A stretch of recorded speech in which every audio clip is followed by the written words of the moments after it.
요즘 서울 경제를 보면요. 정말이지 혼란스러운 신호가 한두 가지가 아닙니다. 어떤 뉴스를 보면 막 모든 게 멈춰버린 것 같은데 또 다른 뉴스를 보면 완전 불타오르고 있거든요. 자, 오늘 이 복잡하기 짝이 없는 퍼즐 저랑 같이 한번 맞춰보시죠. 보세요. 한쪽에서는 개발 사업이 올스톱됐다. 이런 뉴스가 나오는데 바로 다른 한쪽에서는 고밀도 재개발에 시동이 걸렸다고 합니다. 아니 완전히 정반대잖아요. 도대체 지금 서울에서 무슨 일이 벌어지고 있는 걸까요? 이 현상을 제대로 이해하려면요. 시장을 그냥 하나의 평평한 땅으로 보면 안 됩니다.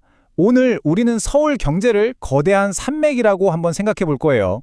어떤 봉우리는 하늘 높은 줄 모르고 막 솟아오르고 또 어떤 계곡은 끝도 없이 깊어지는 바로 이 불균형한 지형을 함께 탐험해 보겠습니다. 자, 그럼 먼저 저 하늘 높은 줄 모르고 솟아오르는 봉우리부터 한번 가보시죠. 바로 상업용 오피스 시장입니다. 지금 이쪽으로 어마어마한 돈이 몰리고 있습니다. 이게 정말 믿어지시나요? 불과 얼마 전까지만 해도 95%, 그러니까 거의 텅 비어있던 서울의 어떤 건물들. 공실률이요, 지금은 제로, 0%가 됐습니다. 그냥 텅 비었던 건물이 꽉 찼다, 이 수준이 아니고요. 이건 시장의 판 자체가 바뀌고 있다는 아주 강력한 신호라고 봐야 합니다. 그리고 이게 그냥 우연히 일어난 일이 절대 아닙니다. 언론에서도 이걸 전략적인 전환의 승리다 이렇게 표현하더라고요. 그러니까 수요가 어떻게 변할지 정확하게 딱 예측해서 발빠르게 용도를 바꾼 건물들이 지금 시장의 확실한 승자가 된 거죠. 이런 폭발적인 성장의 배경에는 바로 이런 큰 손들의 움직임이 있습니다. HL그룹 같은 대기업은 아예 신사업 개발을 직접 주도하고 있고요. HL그룹은 여의도에 그야말로 노른자 땅 매입을 끝냈습니다. 심지어 NH농협리츠는 원래 호텔이었던 건물을 펀드로 사들이는 등 오피스 자산에 대한 장기적인 투자가 계속 이어지고 있는 겁니다. 자, 그럼 주택 시장은 어떨까요?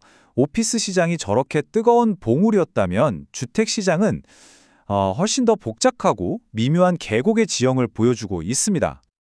바로 여기서 핵심적인 딜레마가 나타납니다. 아파트 매매가의 그 폭발적인 상승세는 좀 주춤해졌거든요. 근데 실제 사는 데 드는 비용, 그러니까 전셋값은 그야말로 하늘 높은 줄 모르고 치솟고 있어요. 집을 사자니 부담스럽고 전세로 살자니 더 힘들어지는 딱 그런 이중고에 빠진 상황인 거죠. 이 압박감을 이해하려면 우리나라의 독특한 전세 제도를 알아야 하는데요. 월세 없이 큰 목돈을 맡기는 방식인데 문제는 지금 전셋값이 너무 올라버려서 세입자들이 이 엄청난 보증금을 마련하는 게 거의 불가능에 가까워지고 있다는 겁니다. 그런데 말이죠. 이런 압박 속에서도 이 지형은 여전히 울퉁불퉁합니다. 어떤 지역에서는 재개발이나 재건축이 오히려 더 활발하게 진행되고 있거든요. 그러니까 모든 개발이 올스톱된 건 절대 아니라는 거죠. 특히 정부가 준 공업지역에 건물을 더 높게 지을 수 있도록 용적률 인센티브를 주면서 당산이나 물레 같은 곳들이 새로운 건설 허브로 떠오르고 있습니다. 사당이나 신월동 같은 곳에서도 대규모 재건축 계획이 아주 구체적으로 진행되고 있고요. 그렇다면 전통적인 주택시장이 이렇게 복잡한 상황에서 새로운 투자 자본, 이른바 똑똑한 돈은 과연 어디로 흘러가고 있을까요? 그 흐름을 따라가 보면요. 정말 몇 가지 놀라운 트렌드가 보입니다. 여러분은 어떻게 생각하세요?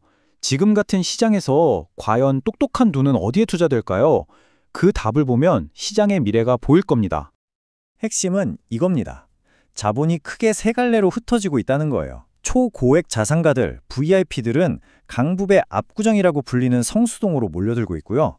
벤처 캐피탈은 서울의 스타트업에 무려 2천억 원을 쏟아붓고 있습니다. 그리고 개인 투자자들은 고위험 고수익을 노리면서 비상장 바이오 주식 같은 대체 투자 쪽으로 눈을 돌리고 있죠. 근데 단순히 투자처만 바뀌는 게 아니에요. 시장의 주요 매물을 두고 경쟁하는 선수들, 그 플레이어들의 얼굴 자체가 바뀌고 있습니다. 이게 아주 흥미로운 현상입니다.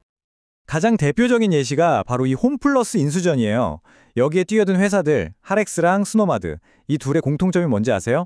바로 유통업 경험이 아예 없다는 겁니다. 이건 그냥 저 회사 괜찮네, 사야지 이런 차원을 넘어서는 거예요. 이미 다 깔려있는 플랫폼을 통째로 차지하려는 뭐랄까 새로운 방식의 사냥이 시작됐다, 이렇게 볼 수 있는 거죠. 결국 오늘 우리가 쭉 살펴본 것처럼 지금 서울 경제는 신문 헤드라인 하나만 보고 판단할 수가 없습니다. 어떤 곳은 뜨겁게 솟아오르는 봉우리가 되고 또 다른 어떤 곳은 차갑게 가라앉는 계곡이 되는 아주 복잡한 지형과도 같은 거죠. 이렇게 극단적인 모습이 공존하는 시장, 과연 다음 기회, 그러니까 다음 봉우리는 어디에서 나타나게 될까요? 그 답을 찾는 것이야말로 앞으로 서울 경제를 이해하는 가장 중요한 열쇠가 될 겁니다.